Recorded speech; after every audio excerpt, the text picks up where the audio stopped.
আচ্ছা, আমাকে একটা কথা বলো, পুরুষ কিসে আটকায়? রূপে আটকায়, গুণে আটকায়। মায়ায় আটকায়। আসলে পুরুষ আটকায় কিসে? এক দেশের এক রাজা ছিল। তার এত ধন সম্পত্তি থাকা সত্ত্বেও তার জীবনে মনে হচ্ছে ভালোবাসার অভাব। তাকে একা একা বোধ হচ্ছে। তাই সে আর এক দেশের এক রাজকন্যাকে বিয়ে করে আনলো। বিয়ে করে আনার পরও তার মনে হচ্ছে তার জীবনে ভালোবাসার অভাব।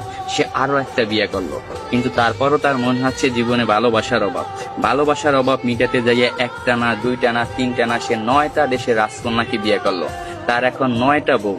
তারপরও তার মনে হচ্ছে জীবনে ভালোবাসার অভাব।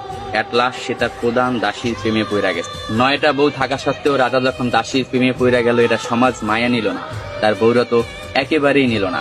তার বউরা রাজাকে প্রশ্ন করলো, এমন কি জিনিস আমাদের ভিতরে নাই যেটা ওই দাসীর ভিতরে আছে? আপনার যদি বউ দরকার হয়, আপনি অন্য কোনো রাজার মেয়েকে বিয়ে করবেন, আপনি দাসীকে কেন বিয়ে করবেন?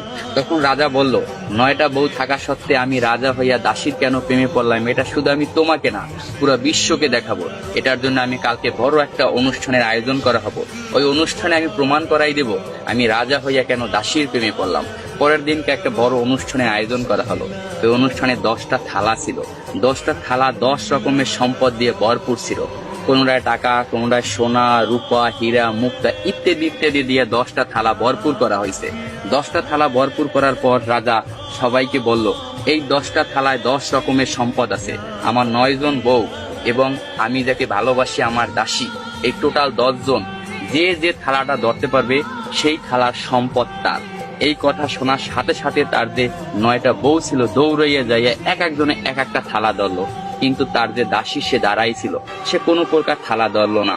তখন রাজা প্রশ্ন করলো তার দাসীকে, কি হলো, তুমি সম্পদ কেন ধরলা না? আমি তো বইলাই দিছিলাম যে যে যে থালা ধরতে পারবে সেই থালার সম্পদ তার। তখন দাসী বলল, কে বললো আমি ধরি নাই? আমি তো আমার সম্পদ ধইরেই দাঁড়াই রয়েছি। রাজামশাই, আপনি ভালো করে তাকাইয়ে দেখেন, আপনার জামা আমার হাতে ধরা। আমি আপনার জামা দইরা বইছি। আমার কোনো ধন সম্পদ চাই না, আমি আপনাকে চাই। আমি যদি আপনাকে পাই, এরকম ধন সম্পদের আমার অভাব হবে না। আমি কিছুই চাই না, শুধু আপনাকেই চাই। আমি তাই আপনার জামা দইরা দাঁড়াই রেছি। তখন রাজা অর্থ হাসিতে হাইসা পড়লো এবং সবাইকে বলল, দেখো রাজদরবার বাসীরা, তোমরা সবাই দেখো, রাজার 9টা বউ থাকা সত্ত্বেও রাজা কেন দাসীর প্রেমে পড়ছিল। আসলে পুরুষ কখনো টাকা, পয়সা, রূপ, যৌবনের মায়ায় পড়ে না। পুরুষ আটকে যায় নিঃস্বার্থ ভালোবাসা।